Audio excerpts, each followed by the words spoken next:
The US dollar is officially over. BRICS, Brazil, Russia, India, China, and South Africa are preparing for their next summit. Now, Kenya and the UAE have signed an economic partnership to enhance trade and investment for both sides. In February 2024, Kenya and the United Arab Emirates completed their first-ever oil trade, settled entirely in Kenyan shillings. Not a single dollar changed hands. That same month, Egypt started paying for Russian wheat in Chinese yuan instead of dollars, cutting out the currency that's dominated African trade for 70 years. By October 2024, Zimbabwe had abandoned its own currency entirely and launched a gold-backed digital token called ZiG, trying to escape the dollar trap that's crushed its economy for decades. And here's the part that should terrify anyone who thinks dollar dominance is permanent. 23 African countries have now signed currency swap agreements with China, allowing them to trade directly in yuan and local currencies without converting through dollars first. And that number is growing every single month. This isn't some theoretical future anymore. This is happening right now, and it's accelerating in ways that could fundamentally reshape how a continent of 1.5 billion people, 54 countries, and $3 trillion in GDP conducts trade. So let me walk you through exactly what Africa is building, why the dollar's grip is slipping faster than anyone expected, and whether this shift is real or just another round of wishful thinking that crashes the moment reality hits. Let's start with the most important fact that gets buried. Africa is the most dollarized continent on Earth, and that dependence has been a disaster for most African economies. Right now, over 90% of Africa's international trade settles in dollars or euros, currencies that African countries don't control, can't print, and have to earn through exports or borrow at crippling rates. When you're in Nigeria and you want to buy equipment from South Africa, you can't pay in Naira. You convert Naira to dollars, send the dollars to South Africa, and South Africa converts those dollars to rand. Every step involves fees, exchange rate risk, and dependence on correspondent banks operating under US jurisdiction, which means they can freeze your money if Washington decides you've crossed a line. The cost is staggering. African countries lose roughly $5 billion every year on currency conversion fees for intra-African trade alone, not counting broader costs like expensive debt servicing and vulnerability to Federal Reserve decisions made with zero consideration for African economies. And here's where it gets even worse. Most African countries hold their foreign exchange reserves in dollars, which means when the Fed raises interest rates to fight US inflation, the dollar strengthens, and suddenly every African country's debt becomes way more expensive to service. Between 2022 and 2023, as the Fed hiked rates aggressively, debt servicing costs for African governments jumped by double digits, forcing Ghana, Zambia, and Ethiopia into default or near default because they couldn't afford to pay back dollar-denominated loans. Ghana defaulted on $13 billion of external debt in December 2022. Zambia defaulted back in 2020 and spent years restructuring. Ethiopia teetered on the edge for months before finally reaching a deal. These weren't corrupt, mismanaged economies. These were countries crushed by external shocks they had no control over, because their debt was denominated in a currency controlled by a central bank in Washington that doesn't answer to African voters. So when BRICS came calling with an alternative, African leaders started listening. Because the pitch wasn't about ideology or anti-Western sentiment, it was about survival and basic economic sovereignty. BRICS told African nations, you don't have to settle trade in dollars, hold all your reserves in dollars, or borrow exclusively from Western institutions that impose conditions you'd never accept if you had other options. Critically, BRICS offered actual infrastructure, currency swap agreements, the new development bank as an alternative to the IMF and World Bank, and payment systems that bypass SWIFT and allow countries to settle trade in local currencies or yuan without touching the dollar. In January 2024, Egypt and Ethiopia officially became BRICS members, joining South Africa as the only African nations with full membership at the time. Egypt, with a population over 110 million and an economy of around $476 billion, brought serious weight. Ethiopia, with 123 million people and the fastest-growing economy in East Africa before its civil war, added strategic depth in the Horn of Africa. Then, in October 2024, BRICS expanded again, not with full members this time, but with 13 new partner countries, and 3 of them were African. Nigeria, Africa's largest economy with 223 million people and a GDP around 577 billion. Algeria, a major oil and gas exporter, and Uganda, strategically located in East Africa with growing Chinese investment. That brought the total African presence in BRICS structures to 6 countries, 3 full members and 3 partners, representing over 600 million people and a combined GDP exceeding $1.3 trillion. But here's what matters more than the membership announcements: what these countries are actually doing with BRICS infrastructure, because that's where the de-dollarization starts becoming real. Egypt, which has been struggling with chronic dollar shortages for years, started using yuan to pay for imports from China and Russia. By mid-2024, roughly 15 to 20% of Egypt's trade with China was settling in yuan instead of dollars, and that percentage is climbing. The Egyptian pound has been devalued multiple times, inflation hit over 30% in 2023, and foreign reserves dropped so low that the government imposed strict limits on dollar withdrawals. So when China offered a currency swap agreement that let Egypt pay for goods in yuan or pounds, avoiding dollar conversion entirely, Cairo jumped at it. Ethiopia, facing its own forex crisis and cut off from Western financing during its civil war, signed a currency swap deal with China in 2022 worth $1 billion, allowing direct yuan transactions for trade settlement. By 2024, China had become Ethiopia's largest trading partner, and an estimated 20 to 30% of bilateral trade was settling in yuan or birr, not dollars. Nigeria is even more interesting because it's been publicly ambivalent about formal BRICS membership, officially accepting partner status but constantly hedging about full membership. Yet it's been one of the most aggressive African countries in pursuing de-dollarization in practice.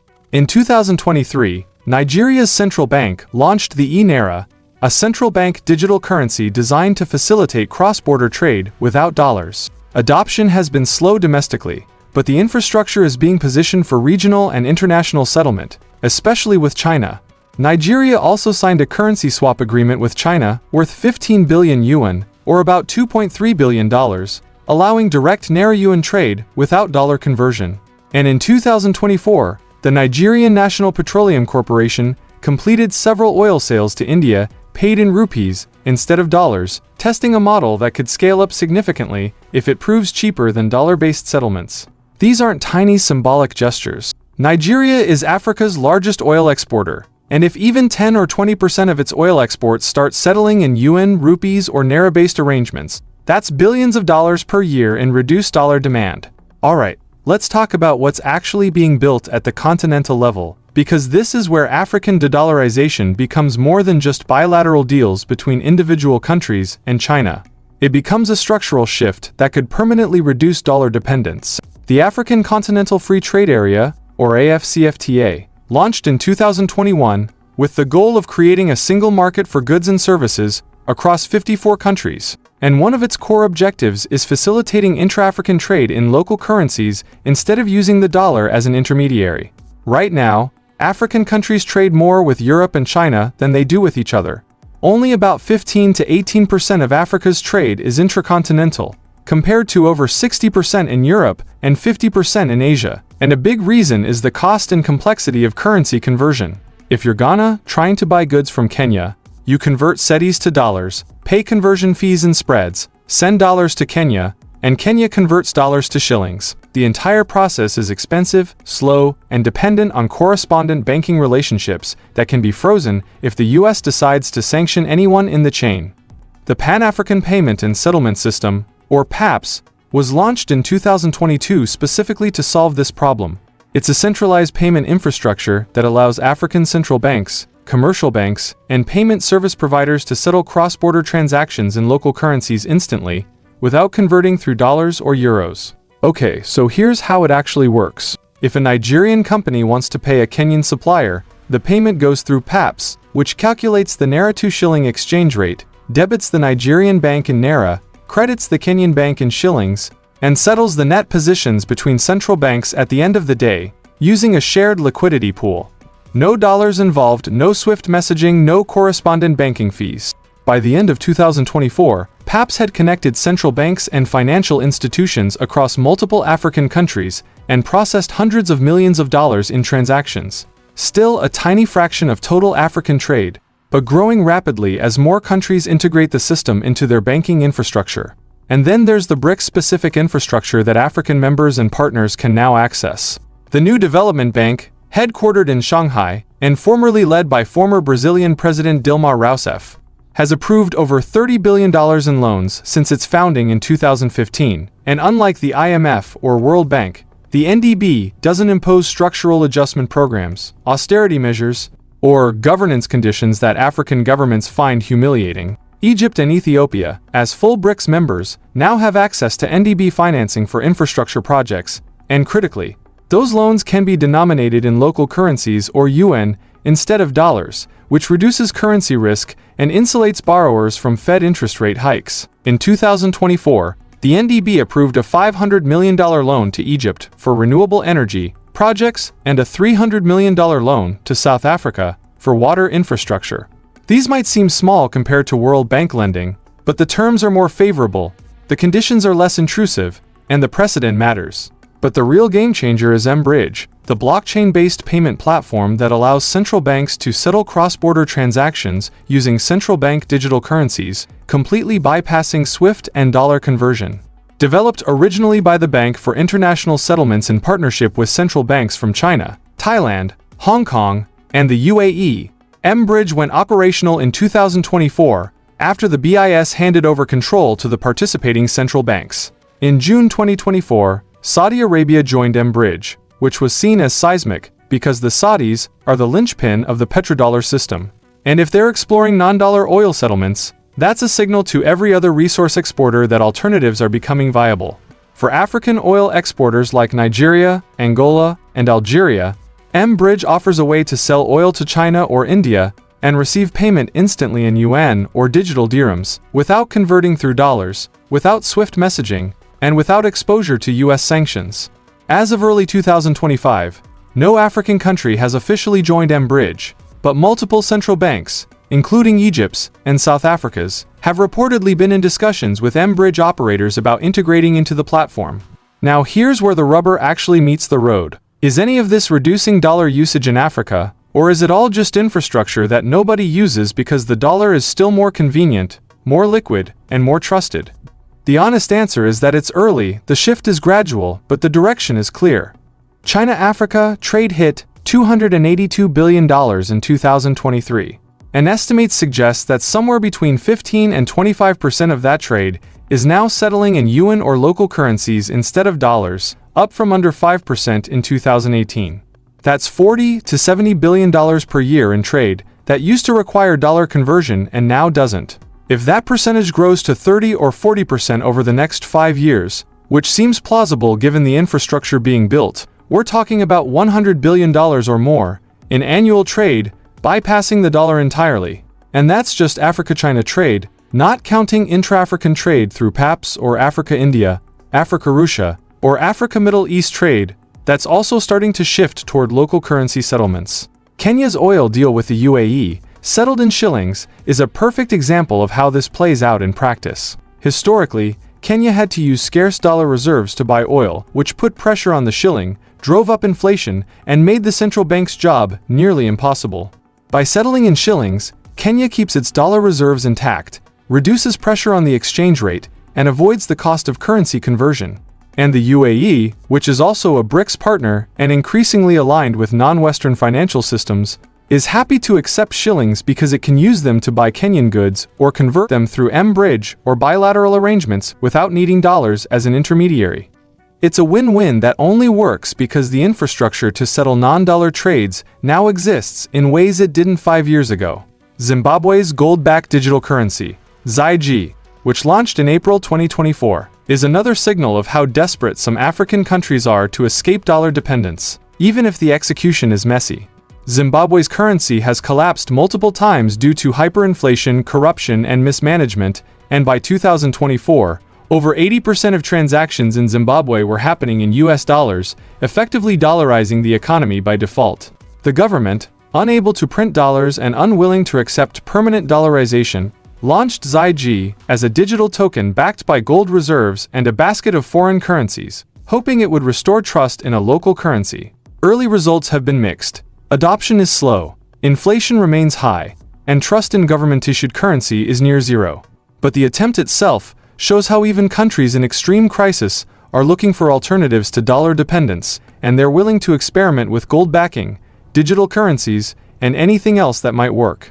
Now listen, let's be brutally honest about the limits here. Because African de-dollarization faces enormous obstacles that don't just disappear because new payment systems exist. First, the dollar is still overwhelmingly dominant in global trade, finance, and reserves. Over 85% of foreign exchange transactions involve the dollar. Roughly 60% of global reserves are held in dollars, and most international commodities, especially oil, are still priced in dollars even if some settlements are shifting to other currencies. Second, African currencies are volatile, often poorly managed, and lack the liquidity and convertibility that make the dollar so convenient.